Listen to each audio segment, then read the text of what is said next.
विश्वंभरनाथ शर्मा कौशिक की कहानी प्रतिशोध का उन्माद लेकर सलैया साहित्य संसार में आपका हार्दिक अभिनंदन करते हैं। मान जाओ यह कार्य तुम्हारे उपयुक्त न होगा। चुप रहो, तुम क्या जानो, इसमें वीरता नहीं अन्याय है। कई दिनों की धधकती ज्वाला शांत होगी। शक्ति सिंह ने गहरी सांस छोड़ते हुए अपनी पत्नी की ओर देखा। कलंक लगेगा, अपराध होगा, पत्नी ने कहा। अपमान का बदला लूंगा, प्रताप के गर्व को मिट्टी में मिला दूंगा। आज मैं विजयी होकर आऊंगा, दृढ़तापूर्वक कहकर शक्ति सिंह ने शिविर के द्वार से देखा। मुगल सेना के सिपाही अपने अपने घोड़ों की परीक्षा ले रहे थे। धूल उड़ रही थी। बड़े साहस से सब एक दूसरे के उत्साह से भरे थे। निश्चय ही महाराणा की हार होगी। 22,000 राजपूतों को दिन भर में मुगल सेना काटकर सूखे डंठल की भांति गिरा देगी।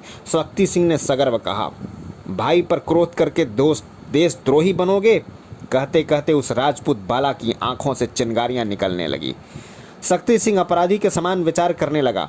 प्रतिशोध का उन्माद उसके नस में दौड़ रहा था।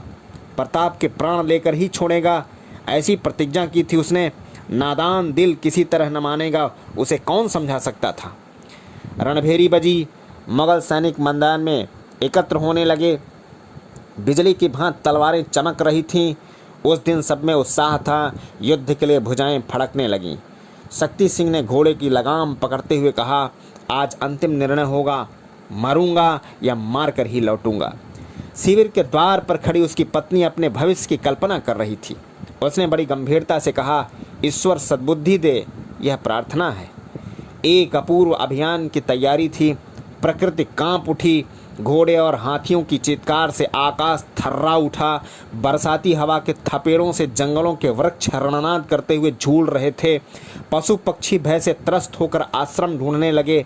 बड़ा विकट समय था। युद्ध के उस मैदान में राजपूती सेना मोर्चाबंदी कर रही थी।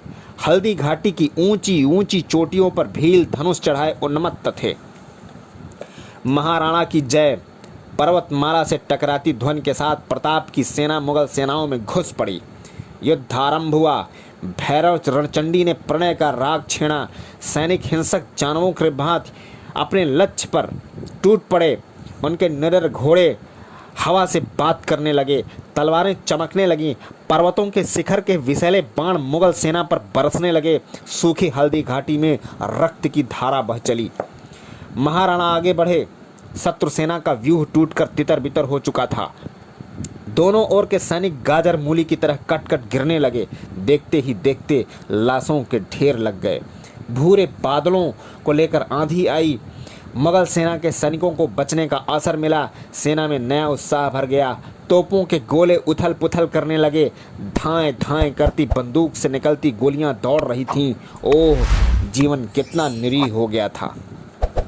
महाराणा शत्रु सेना में सिंह की भांति उन्मत्त घूम रहे थे।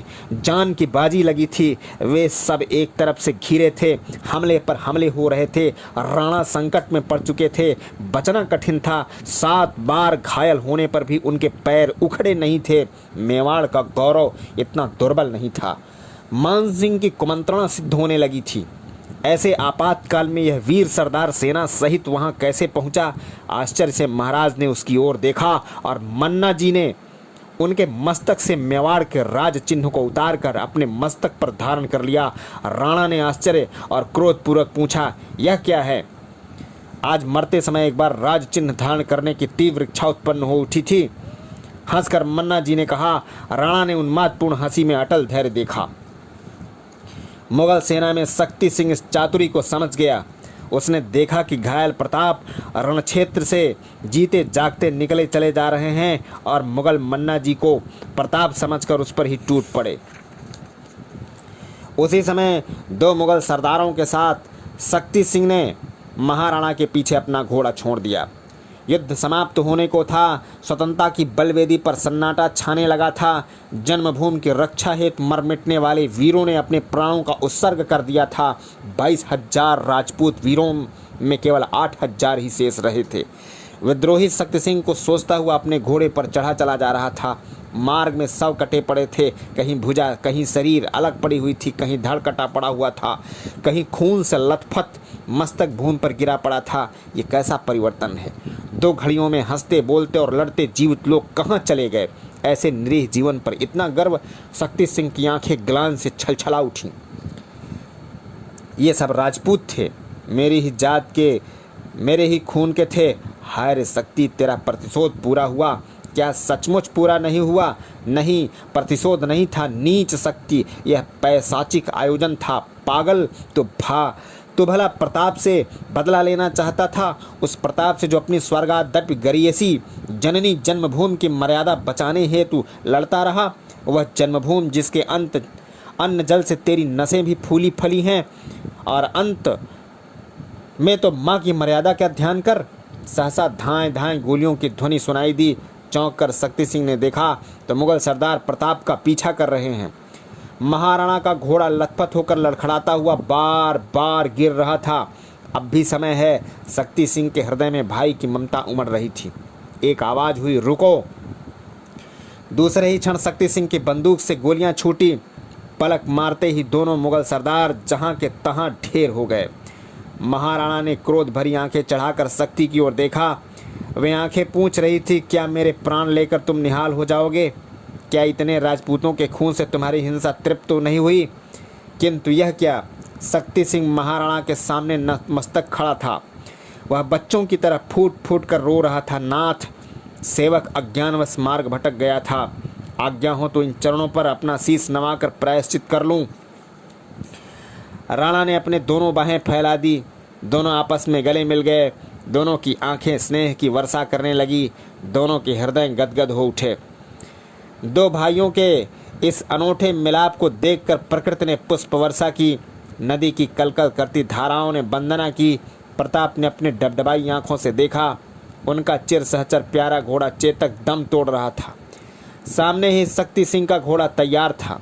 शक्ति सिंह ने कहा, भैया अब आप विलम्ब न करें, घोड़ा तैयार है। शक्ति सिंह के घोड़े पर सवार होकर राणा उस दुर्गम मार्ग को चीरते हुए निकल गए। श्रावण का महीना था। दिन भर की मार काट के बाद रात्रि बड़ी शांत हो गई थी, मगर शिविरों से उठती महिलाओं के रुदन की करुण ध्वनि हृदय को हिला देती थी। हजारों सुहागिनों के सुहाग उजड़ गए थे। उन्हें कोई ढाढ़स बंधाने वाला न था तो केवल हाहाकार, कष्टों का अनंत सागर। शक्ति सिंह अभी तक शिविर में नहीं लौटा था। उसकी पत्नी भी प्रतीक्षा से विकल थी। उसके हृदय में जीवन की आशा निराशा क्षण क्षण आती जाती थी। अंधेरी रात में काले बादल आकाश में छाए हुए थे। एकाएक शक्ति सिंह ने शिविर में प्रवेश किया। उसकी पत्नी ने कौतूहल से देखा। उसके कपड़े खून से तर थे। प्रिय, तुम्हारी मनोकामना पूर्ण हुई। मैं प्रताप के सामने परास्त हो गया। विश्वंभर नाथ शर्मा कौशिक। जय हिंद, जय भारत।